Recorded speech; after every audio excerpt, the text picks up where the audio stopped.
It appears that Travis Kelce and Taylor Swift have decided to spend their next honeymoon in Paris. At least that is what it appears to be based on the love-filled glances, shout-outs, and personal display of affection that they have been sharing on social media.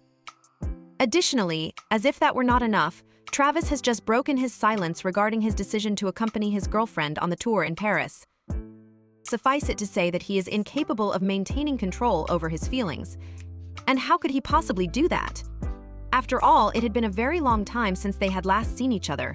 On the 12th of May, Travis appears to have finally made the effort to go and cheer for his girlfriend.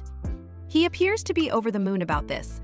But before we get into that, let's take a look at the magic that this famous couple has created in Paris, which has the entire world in a complete and utter state of awe. It would be safe to say that Paris was the most recent milestone in the progression of their love story. I had every intention of providing you with a summary of the most memorable moments from each evening spent in Paris, however. Let's be honest, night 4 was the one that everyone couldn't stop talking about. How come? The reason for this is that Taylor Swift has decided to incorporate an entirely new era into her setlist. We are all aware that Taylor Swift is not afraid to switch gears, and boy, did she do just that. She got things off to a rousing start by incorporating themes from each of the 11 eras right from the beginning. A night filled with musical magic was about to begin, and the opening animation, which featured swirling dark clouds, was the perfect way to set the stage. Lover, Fearless, Red, Speak Now, and Reputation were the new order that was in place as she dove into the sets. But wait, she didn't end there. She continued on. After that, Taylor merged Folklore and Evermore into a single powerful collection, which she referred to as both albums as sister albums. Who among us could possibly forget the legendary year 1989? It came back with a resounding victory. As of yet, however, Taylor had not finished. She presented a brand new set that she called the Tortured Poets Department, which included midnight songs and acoustic renditions of songs that were not quite able to make it to the main stage. Starting with But Daddy, I Love Him, and ending with So High School, Taylor took us on a journey through 7 tracks that were absolutely mesmerizing. In addition, Taylor is not showing any signs of slowing down, as she has already performed 51 shows across Europe before continuing her tour in North America in the fall. So, who is afraid of a little bit of a change to the setlist? There is no doubt that it is not Taylor Swift. But that's just her. She always leaves her audience wanting more by bringing something fresh to each and every performance she gives. It is at this point that I will tell you that her musical ability is not the reason that elevated this evening to a higher level, at least not all of it. Travis Kelce was present at the Paris show, and he was soaking up the magic alongside Taylor. This enabled the Paris show to steal the spotlight. At the very moment that it was disclosed that Travis would be attending the Paris show, the level of anticipation skyrocketed immediately after the announcement was made. The fans of Taylor Swift were pleading with their Parisian counterparts to record every moment of Travis's performance. How come? Due to the fact that when Travis and Taylor are in the same room, sparks fly between them. However, Travis was not the only one present. In addition to Gigi Hadid and Bradley Cooper, who were all in the audience and dancing to Taylor's beats, he came with 3 of Taylor's closest celebrity friends. That is quite the formidable trio. To put it another way, could it possibly get any more awesome? It was observed that they were having a great time from their VIP box, taking in every single second of Taylor's enthralling performance. Travis was the one who stole the show with his dance moves, particularly to the song that they danced to after they won the Super Bowl. Gigi's energy was contagious, and Bradley's vibe was indisputable. However, Travis's dance moves were the most impressive. Is that Taylor? She is not the type of person to ignore love. That much is true. Despite the fact that she was wearing a dazzling red and yellow ensemble, she was making a subtle reference to Travis's team, the Kansas City Chiefs. However, it was not just the outfit that had fans swooning, it was the little moments that caught their attention. It was impossible for Taylor, who is known for her ability to make subtle gestures, to avoid dropping a bombshell. During the acoustic portion of the performance, I always perform 2 different songs. One of them is playing the guitar. One of them is playing the piano, and I change it up every single night.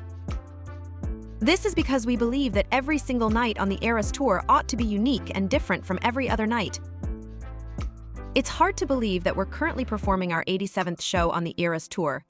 In a playful nod to Travis's jersey number, she belted out the song to the audience. But hold on, there's plenty more. When she sang, "Because You Know I Love the Players and You Love the Game," Travis was the focus of everyone's attention as she blew him a kiss. Those are some goals for a couple. However, that is not the end of it. As someone who is always up for a surprise, Taylor sprinkled the evening with a number of other songs that were completely unexpected, each one appearing to be specific to Travis. But it wasn't just words. Taylor's music conveyed a great deal of meaning. Fans speculated that the song So High School, which is from her new album, was about Travis because she sang it all the way through. A roar went up from the crowd. And Travis? He appeared to be in a state of awe, as if he was unable to fully accept the fact that he had become a part of Taylor's world. And then, all of a sudden, she surprised us with The Alchemy, a brand new song that has football-inspired vibes and practically screams Travis all over it. And let's not forget the famous line, "Karma is the guy on the Chiefs," which is a moment that has become unavoidably associated with Travis's presence at Taylor's shows. It has become commonplace, but it is not any less remarkable. Taylor's ability to make each show feel like an intimate experience, even when the stadium is filled with thousands of people, is perhaps the most remarkable aspect of her performance. A move that she had previously performed with Travis's mother at a Chiefs game was swag surfing with her backup singers during her performance. Here's the kicker: she did it again during her performance. Aren't you feeling like you're writing a love letter to Travis and the rest of the crowd? Consuming it in a fervent manner, Swift took to social media after the concert to express her gratitude to the overwhelmingly enthusiastic audience in Paris and her excitement about the prospect of incorporating her most recent album, The Tortured Poets Department, into the repertoire of the tour. "I'm so excited to play this for every crowd on the tour," Swift exclaimed, referring to the exciting performances that were still to come. On top of that, let's not overlook the fact that this is Travis's 5th time in the crowd cheering on Taylor. During the time leading up to his trip to Paris, Kelce had a very busy schedule at his disposal. In the earlier part of the week, he was observed filming scenes for the most recent installment of Ryan Murphy's FX horror series, which is titled Grotesquerie. Kelce is going to make a name for himself in this upcoming production, which has just recently begun filming. He will be joining the likes of Niecy Nash-Betts, Courtney B., Vance and Leslie Manville, among others. On social media, Nash-Betts even posted a number of videos that are behind the scenes and feature Kelce.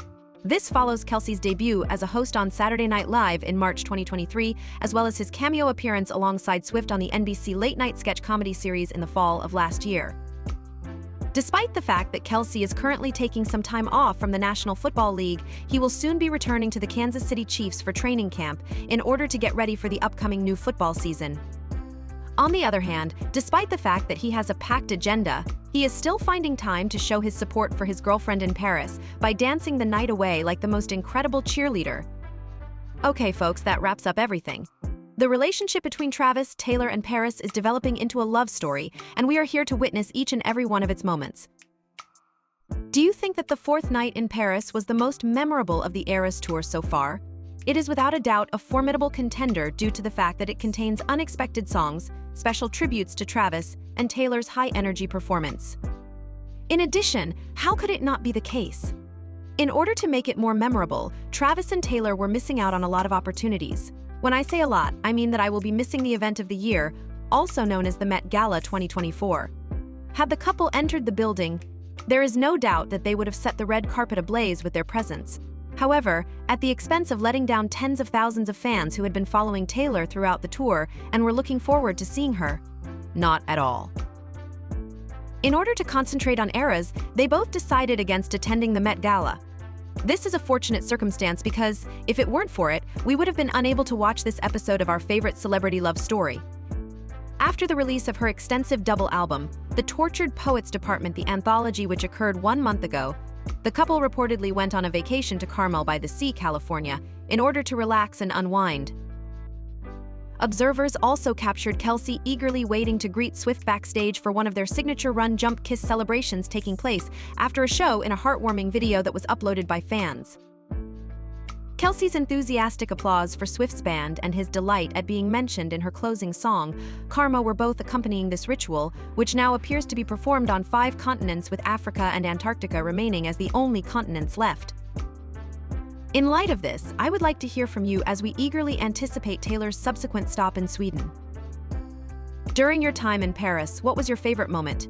Is it possible that Taylor was dropping a hint at Travis? Do you think it was Travis who was grooving, blushing, and then grooving some more later on? Share your thoughts with us in the spaces provided below. The Celeb Culture channel is a channel that you should subscribe to if you do not want to miss out on the most recent celebrity news.